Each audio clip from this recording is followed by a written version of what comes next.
Hey all, I'm David, and welcome back to The Spit, the show where we pull back the curtain on how the media serves up political spin with a side of fries. Today, Fox News is celebrating Trump's latest executive order like it's the 4th of July. What's on the menu? Shutting down the Department of Education. Cue the fireworks, or more like, cue the chaos. We're going to be returning education very simply back to the states where it belongs, and this is a very popular thing to do, but much more importantly, it's a common sense thing to do.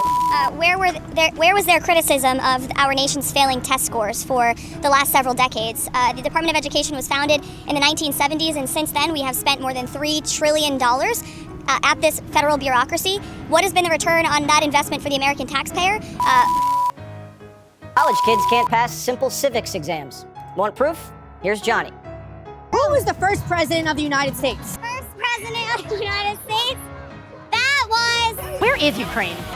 Ukraine. Don't make me sound stupid. It's in the world. How's Kamala doing? Kamala? I don't even know who that Oh yeah, let's interview a bunch of drunk girls on spring break in Pensacola. What happened on the first Thanksgiving? is. The first Thanksgiving? Thanksgiving? Really? Kids can't read, write, or do math, but that's not stopping them from graduating.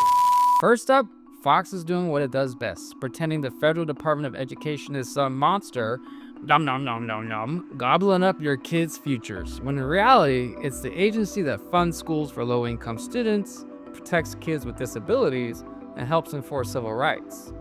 But Fox, they would rather you think of it as the villain in some bad 80s action movie.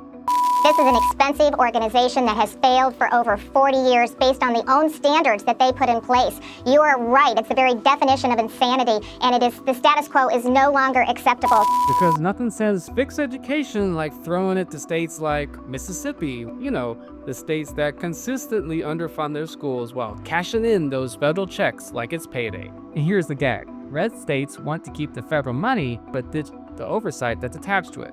They want the cash without Washington telling them to, stop segregating schools or actually fund special education.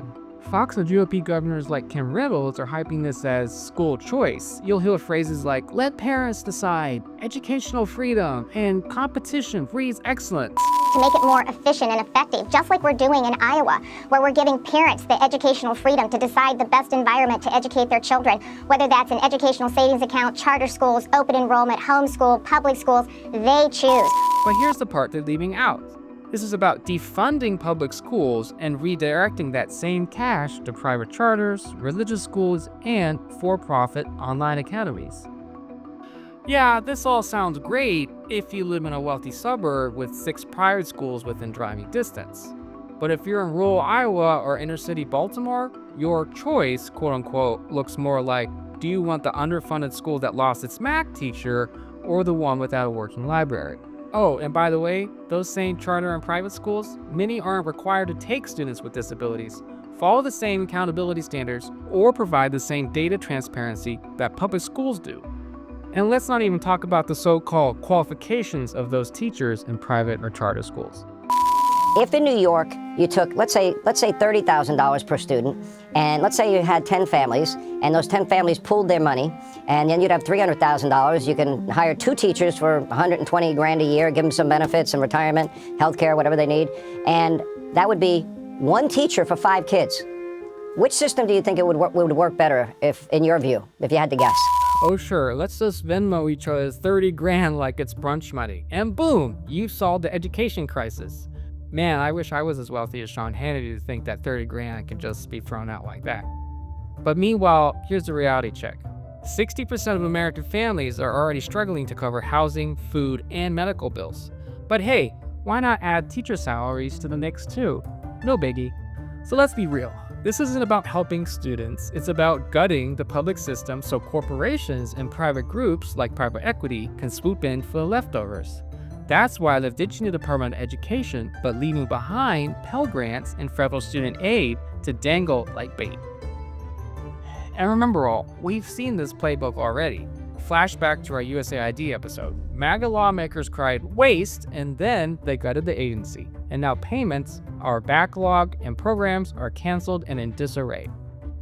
Oh, and let's not forget the grand plans to transfer federal student loans worth more than, $1.6 trillion to the Small Business Administration, even while they're cutting more than half of their staff. So this is the same hustle.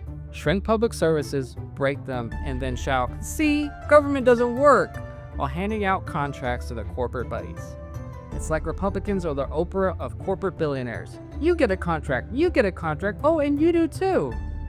So next time you hear school choice or local control or let's empower parents, ask yourself, who really benefits? Because it's not the teachers, it's definitely not the parents, and absolutely not the kids. And that's it for today's episode of The Spit. Smash that like button, subscribe, and tell me, what's the wildest education talking point you've seen? Let's drop it in the comments. But until next time, stay critical, stay loud, and as always, call out the spit.